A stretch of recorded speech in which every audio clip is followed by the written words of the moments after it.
When a royal child becomes inconvenient, the solution is elegant. They simply stop existing. No public announcements, no explanations. Just a gradual fade until even family pretends they never were.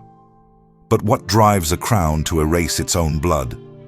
Royal families survive by controlling every detail of their public image. Perfect bloodlines, flawless ceremonies, unbreakable traditions.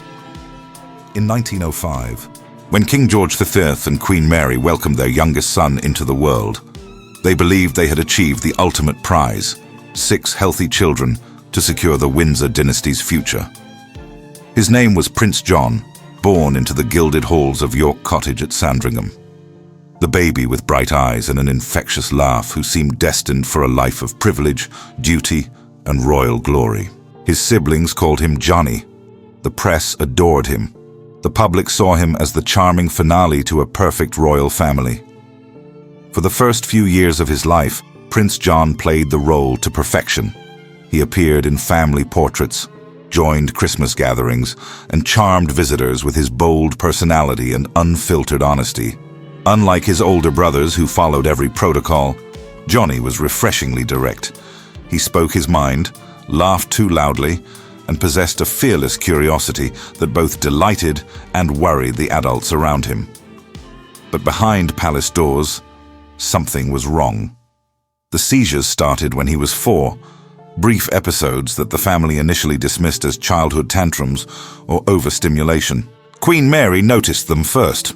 Moments when Johnny would suddenly stop mid-sentence, his eyes unfocused, his small body rigid. The episodes passed quickly, leaving him confused but otherwise normal. Palace physicians assured the worried parents that children sometimes had mysterious spells. They were wrong. By 1909, the truth could no longer be hidden. Prince John had epilepsy, a condition that carried devastating social stigma in Edwardian Britain. Please subscribe to the channel. It helps me keep making documentaries like this. Medical understanding was primitive, treatments non-existent, and public reaction would be catastrophic. The royal family faced an impossible choice: acknowledge their defective child or find another solution. The decision they made would reshape British royal history. What began as careful scheduling soon became strategic absence. Johnny missed more family events. His tutors reported increasing difficulties. Royal photographers somehow forgot to include him in formal portraits. When journalists asked about the youngest prince, palace spokesmen offered vague reassurances about his health and education. The British public, consumed by the growing tensions leading to World War I, barely noticed that one royal child was slowly disappearing from view. This was exactly what the palace counted on. Because in the rigid world of early 20th century monarchy, there was no room for imperfection, no tolerance for weakness, no space for a prince who might embarrass the crown with public seizures or unpredictable behavior. Prince John's real education was just beginning, not in royal protocol or statecraft, but in the brutal lesson that even royal blood meant nothing when you became a threat to the family's carefully constructed image. And soon, that lesson would take him to a place where crown jewels meant nothing and palace walls became prison bars. Prince John was born different, and everyone could see it from the start. While his older brothers, Prince Edward and Prince Albert, followed every royal rule with rigid precision, Johnny treated palace protocol like a game to be ignored. He wandered into state dinners uninvited, interrupted important meetings with innocent questions, and once famously told the Archbishop of Canterbury that his beard looked like a bird's nest. His father, the future King George V, found this behavior both amusing and alarming.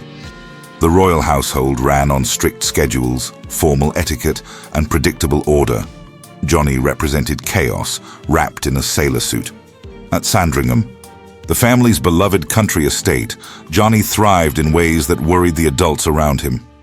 He befriended the stable boys, collected insects with manic enthusiasm, and showed an unusual attachment to routine that seemed almost ritualistic. When his daily schedule changed, He would become distressed in ways his siblings never did. Queen Mary, normally the epitome of royal composure, found herself constantly anxious about what Johnny might do next.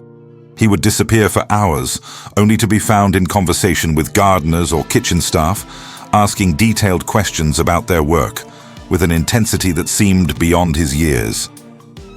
The first seizure happened during a family luncheon in the summer of 1909. Johnny was telling an animated story about a butterfly he had caught when he suddenly stopped mid-word. His eyes rolled back, his small body went rigid, and for terrifying seconds, he seemed completely unreachable. The episode lasted less than a minute, but when it ended, Johnny looked around the dining room in confusion, unable to remember what he had been saying. Queen Mary immediately summoned the royal physicians, who examined Johnny thoroughly and pronounced him perfectly healthy. They suggested he might be overtired or overstimulated by too much excitement. Children sometimes had mysterious spells, they assured the worried parents. He would likely outgrow them. But the seizures returned. Within weeks, the episodes became more frequent and more severe. Johnny would be playing normally one moment, then collapse without warning. Sometimes he would make strange sounds or movements that frightened his siblings. The palace staff began to whisper. Something was seriously wrong with the youngest prince. The family tried everything to maintain normalcy. They kept Johnny's schedule lighter, reduced his public appearances, and instructed his tutors to watch for warning signs. When seizures occurred during family gatherings, they were quietly explained away as fainting spells or moments of weakness. Behind closed doors, King George V and Queen Mary faced a devastating reality. Their youngest son was exhibiting symptoms that no amount of royal privilege could cure or hide. In 1909, epilepsy was viewed as a form of mental illness, a source of shame that could destroy reputations and topple dynasties. The royal family had survived scandals, wars, and political upheavals, but they had never faced anything like this. Because Johnny's condition wasn't just a medical problem, it was a threat to everything the monarchy represented. And when the official diagnosis finally came, it would force the most powerful family in Britain to make a choice that would haunt them forever. The word epilepsy was spoken aloud in the royal household for the first time in late 1909, and it changed everything. Dr. Alan Reeve Manby, the royal physician, delivered the diagnosis with the clinical precision that masked its devastating implications. Prince John, age 4, was suffering from epileptic seizures. The condition was chronic, incurable, and would likely worsen with age. In 1909, medical science barely understood epilepsy beyond its most obvious symptoms. Doctors classified it as a form of mental illness, often linking it to moral weakness or hereditary defects. The Victorian era had just ended, but its brutal attitudes toward neurological conditions persisted. People with epilepsy were routinely institutionalized, hidden from society, or worse. The British public knew virtually nothing about the condition except terrifying myths.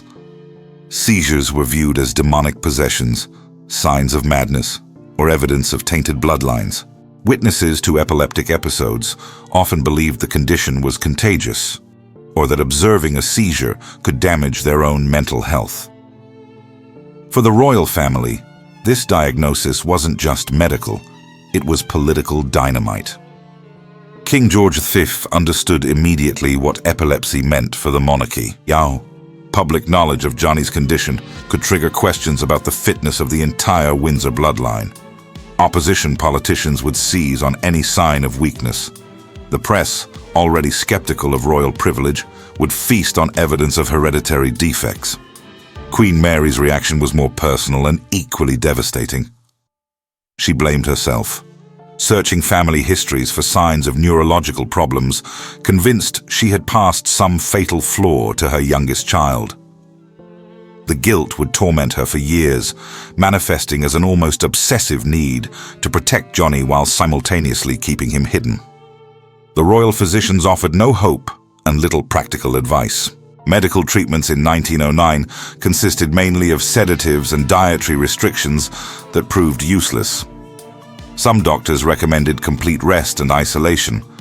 Others suggested that excitement and stimulation triggered seizures, meaning Johnny should avoid the very public duties that defined royal life. Within the palace, a new protocol emerged. Johnny's seizures were never to be discussed with outsiders. Staff members signed additional confidentiality agreements. The prince's schedule was quietly restructured to minimize public exposure and eliminate situations where seizures might occur in front of witnesses. The transformation was gradual but relentless. Family photographs were planned around Johnny's good days. Official events were scheduled when he could be safely elsewhere. Press releases about royal activities began mentioning 5 children instead of 6, with vague references to the youngest prince's continued education at Sandringham. The British public, distracted by growing international tensions and domestic political upheavals, failed to notice that one royal child was slowly vanishing from official life. This was exactly what the palace intended. But hiding an epileptic prince proved more complicated than anyone anticipated. Johnny's seizures were becoming more frequent and more severe. His behavior between episodes was increasingly unpredictable. The carefully managed royal schedule could only provide so much protection. Soon, King George V and Queen Mary would face an impossible choice: risk public discovery of Johnny's condition or remove him from royal life entirely. The decision they made would determine whether Prince John lived as a forgotten royal or died as a hidden secret. The first sign that Prince John was being erased from royal history came in June 1911, during the most important ceremony of the decade. King George V's coronation at Westminster Abbey was the grandest spectacle of the Edwardian era. Emperors, kings, and princes from across Europe gathered to witness the crowning of Britain's new monarch. The entire royal family was expected to participate in the historic moment, cementing the Windsor dynasty's legitimacy before the world.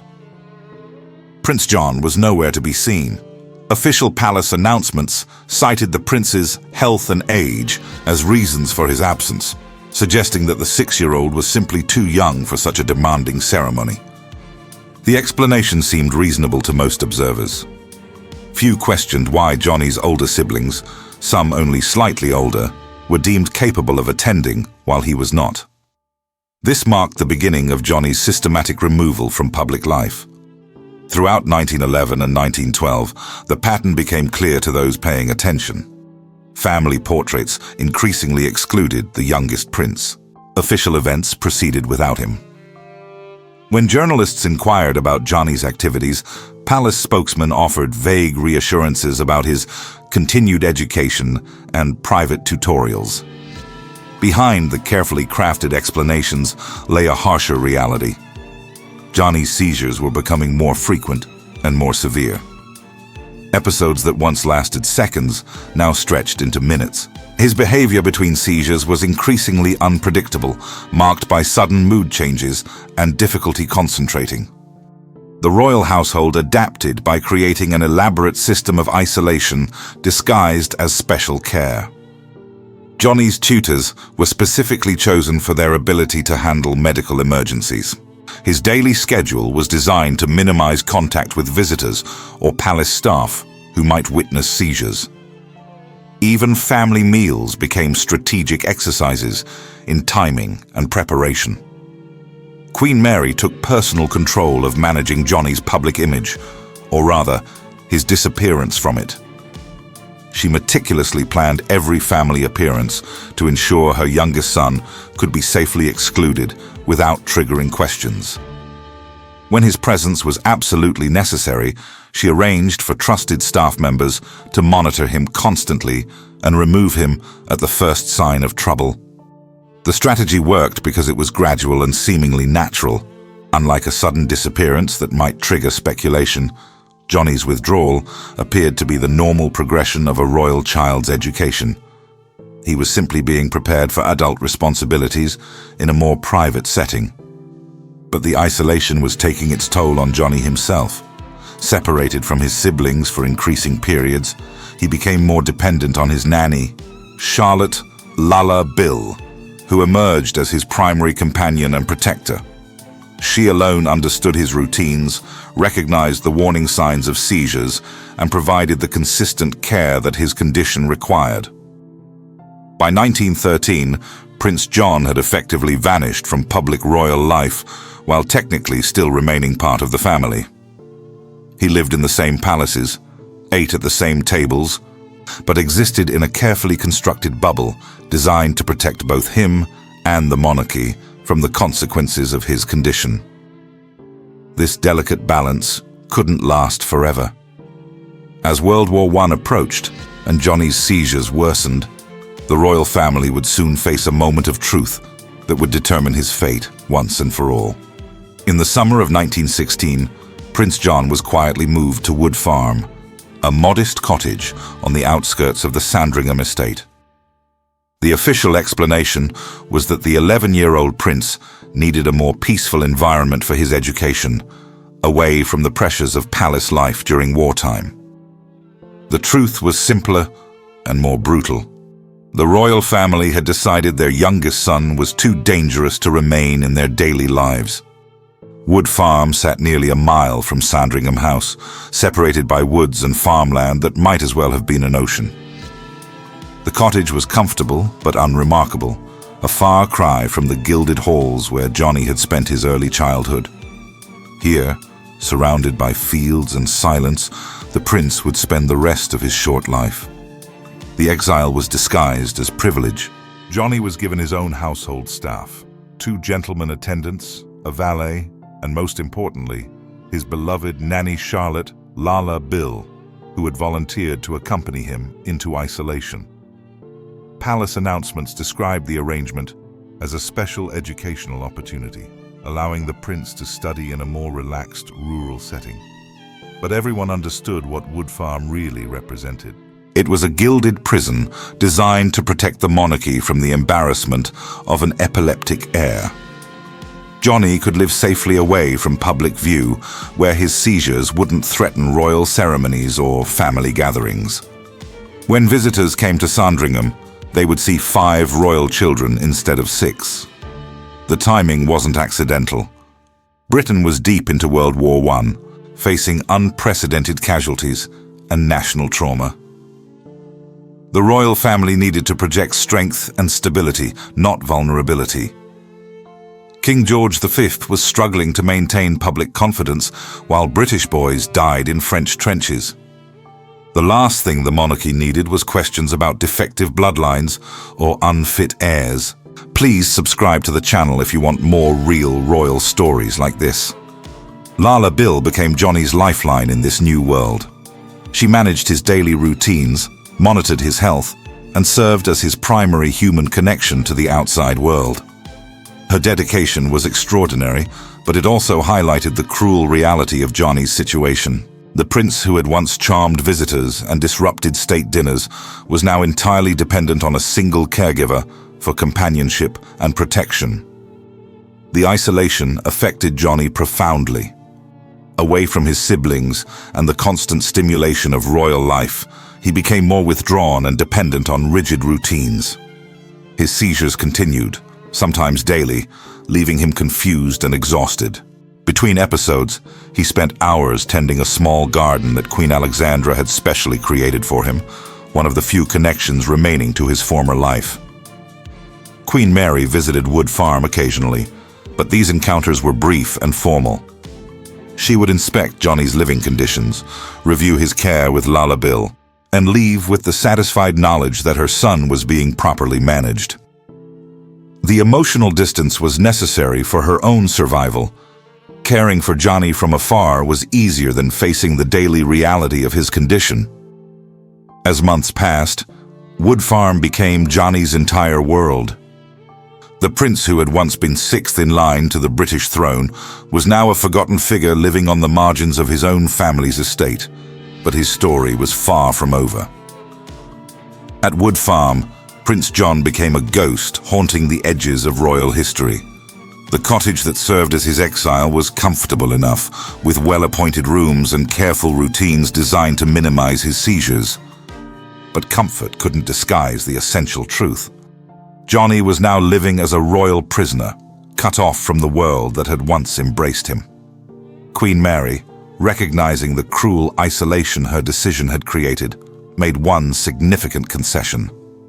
She arranged for local children to be brought to Wood Farm as Johnny's playmates, a radical break from royal protocol that revealed both her guilt and her desperation to provide some normalcy for her hidden son.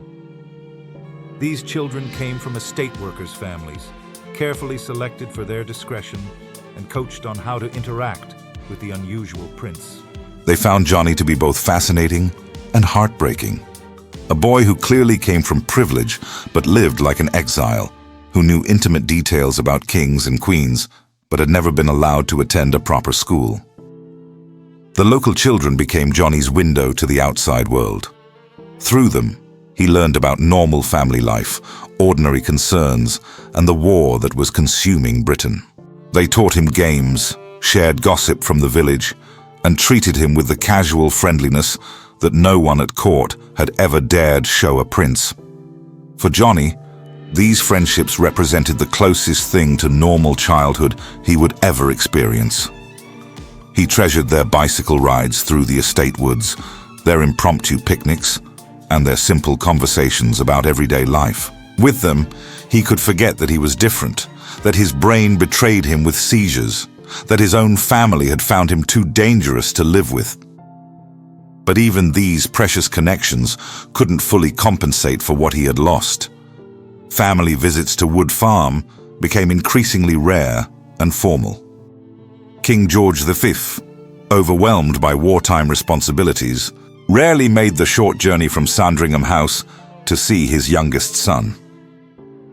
When he did visit, the encounters were awkward and brief, marked by uncomfortable silences and careful attention to Johnny's medical needs rather than his emotional ones. Queen Mary's visits followed a predictable pattern: inspection of the cottage, consultation with Lala Bill about Johnny's health, perhaps a brief walk in the garden, then departure back to the main house. She treated these trips like official duties rather than maternal visits, maintaining the emotional distance that protected her from confronting the full tragedy of what they had done to their son. Johnny's siblings, now teenagers and young adults with their own responsibilities, gradually forgot about the brother living just beyond the trees. Occasional family gatherings at Sandringham proceeded without him, his absence so normalized that it no longer required explanation or comment. The prince himself seemed to understand his position with heartbreaking clarity. Visitors to the estate during this period recalled glimpsing a tall, solitary figure in the distance, a young man walking alone through the woods, always accompanied by his devoted nanny, always separate from the main currents of royal life. As the war dragged on and Britain's casualties mounted, Johnny's isolation would become even more complete. Soon, the royal family would face changes so dramatic that even the memory of their hidden prince would be swept away by history. World War I gave the royal family the perfect cover to forget Prince John completely. By 1917, Britain was drowning in unprecedented carnage. Over 1 million British soldiers had died or been wounded in the trenches of France and Belgium. Every family in the country was touched by loss, grief, and the desperate struggle for survival. In this atmosphere of national trauma, one hidden prince seemed utterly insignificant. The war also provided the royal family with their greatest opportunity for reinvention. Anti-German sentiment had reached fever pitch, with mobs attacking anyone with Germanic names or connections. The royal family's own Germanic heritage, their surname Saxe-Coburg-Gotha, had become a political liability that threatened the monarchy's survival. King George V's solution was brilliant and ruthless: complete transformation. In July 1917, he issued a royal proclamation changing the family name from the Germanic Saxe-Coburg-Gotha to the thoroughly English Windsor. The announcement was designed to demonstrate the royal family's British identity and patriotic commitment during the nation's darkest hour. The name change represented more than political calculation. It symbolized a dynasty willing to sacrifice anything, including its own history, for survival. If the royal family could erase their Germanic past without hesitation, forgetting one inconvenient prince became almost natural. Prince John, hidden away at Wood Farm, played no role in this historic transformation. While his siblings participated in wartime ceremonies and public demonstrations of royal solidarity, Johnny remained invisible, tending his garden and struggling with seizures that were becoming more frequent and severe. The war's demands gave the family perfect excuses for their neglect. King George V was consumed with military briefings, morale visits to troops, and the constant pressure of maintaining public confidence. Queen Mary threw herself into wartime charity work, visiting hospitals and supporting families of the dead. Their older children took on official duties, representing the crown at events across the country. In this frenzy of royal activity and national crisis, Johnny's absence went completely unnoticed by the public. Who had time to count royal children when boys were dying in massive numbers on foreign battlefields? Who cared about palace ceremonies when entire communities were mourning their dead? The transformation was so complete that even palace staff began to forget about the prince at Wood Farm. New servants, hired during wartime personnel shortages, never learned about Johnny's existence. Visiting dignitaries, focused on war strategy and diplomatic crises, never asked about the youngest royal child. Johnny himself seemed to sense his complete separation from the family that had once claimed him. His world had shrunk to Wood Farm, Lala Bill, and his small circle of local friends. The grand ceremonies, state dinners, and royal traditions that had once been his birthright now existed only in memory. As 1918 approached, and the war finally neared its end, the royal family had successfully completed their reinvention. They were now thoroughly English, thoroughly patriotic, and thoroughly committed to their new Windsor identity. The Germanic prince who had once threatened their reputation was now just a distant memory. But Johnny's health was deteriorating rapidly, and soon the family would face one final test of their commitment to keeping their youngest son hidden from history. By late 1918, Prince John was dying, and everyone knew it except perhaps Johnny himself. At 13 years old, he had grown tall and lanky, but his face carried the exhausted pallor of someone fighting a losing battle against his own brain. The seizures that had once lasted minutes now stretched on terrifyingly, leaving him confused and weakened for hours afterward.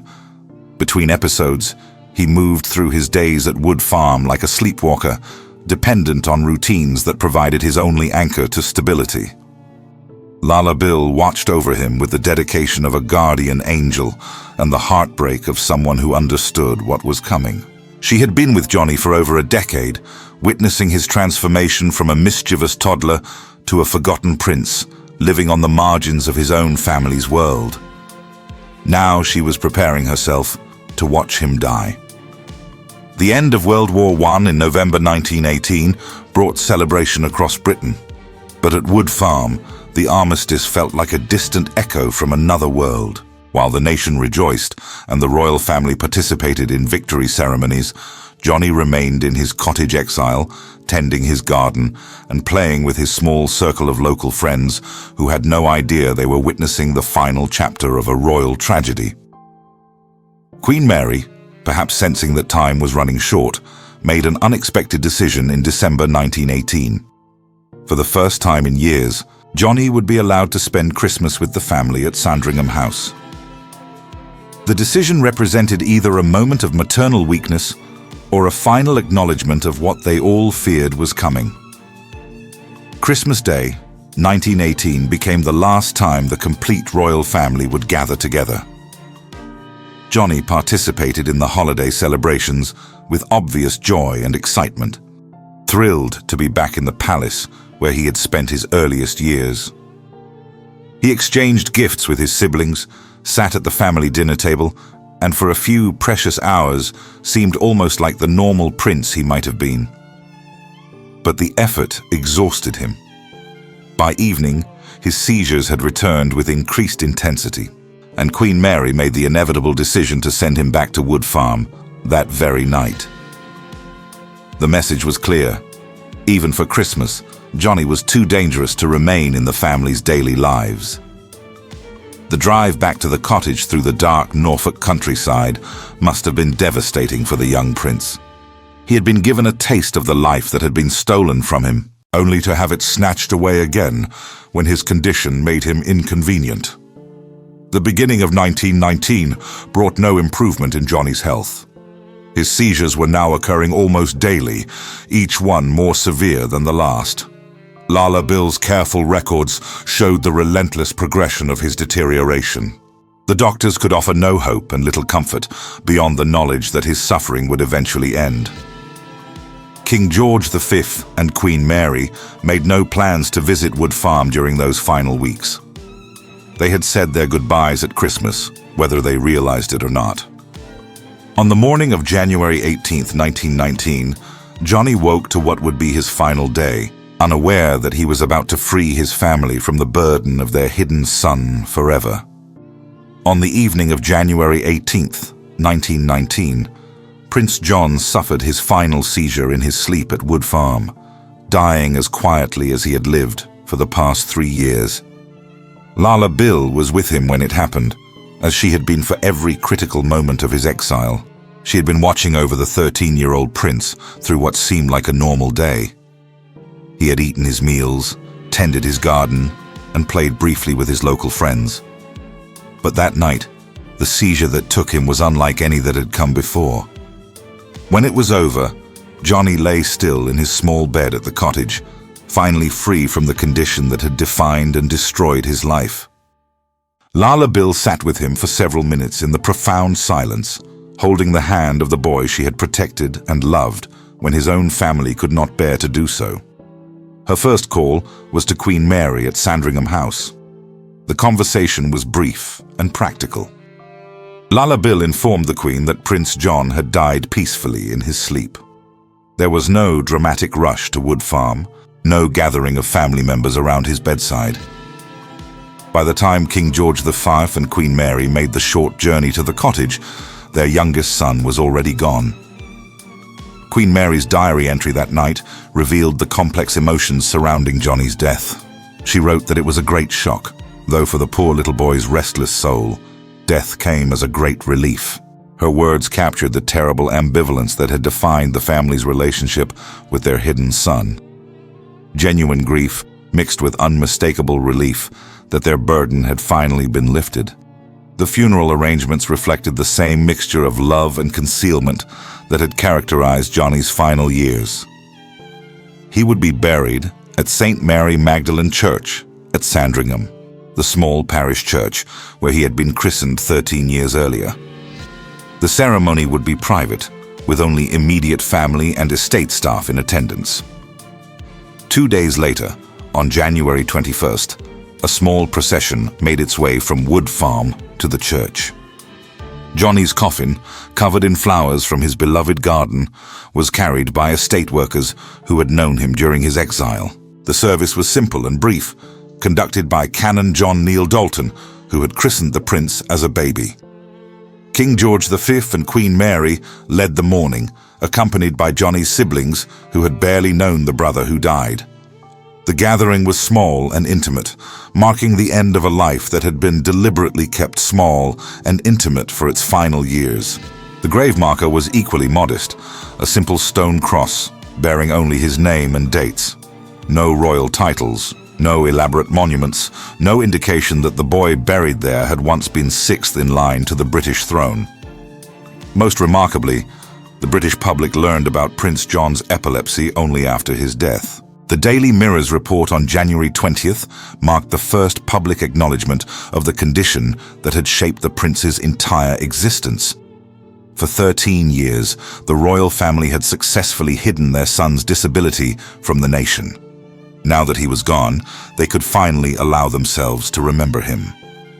But only in private, and only when no one was watching. For decades after Prince John's death, the royal family succeeded in erasing him from history almost completely.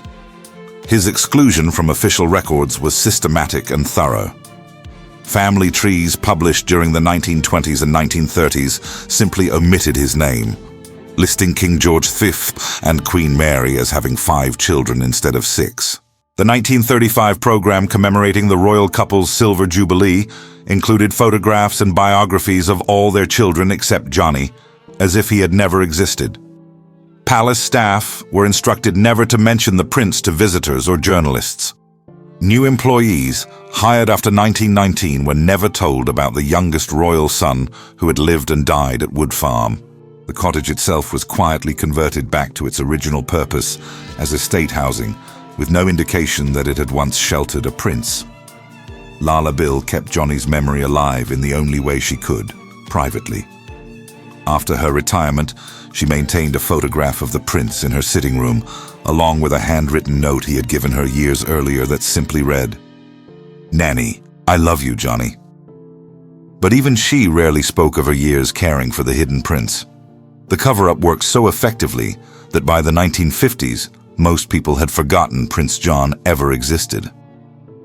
Royal biographers writing about the Windsor family mentioned him only in passing, if at all. History textbooks ignored him completely. The boy who had once been 6th in line to the British throne had been successfully removed from the historical record. The truth began to emerge only by accident. In 1998, a collection of photographs discovered in Paris revealed images of Prince John as a young child, mixed in with other royal family pictures. The discovery prompted questions that palace officials could no longer dismiss with vague explanations. Historians began investigating, uncovering medical records, staff testimonies, and diary entries that revealed the shocking extent of the royal family's deception. The 2003 BBC drama, The Lost Prince, written by Stephen Poliakoff, brought Johnny's story to public attention for the first time in nearly a century. The production sparked widespread debate about the royal family's treatment of disabled family members and the lengths they would go to protect their public image. Modern audiences were horrified by what they learned. The idea that a royal family would deliberately hide an epileptic child seemed almost medieval in its cruelty. Public sympathy for Johnny's story grew as people recognized the broader implications of his treatment.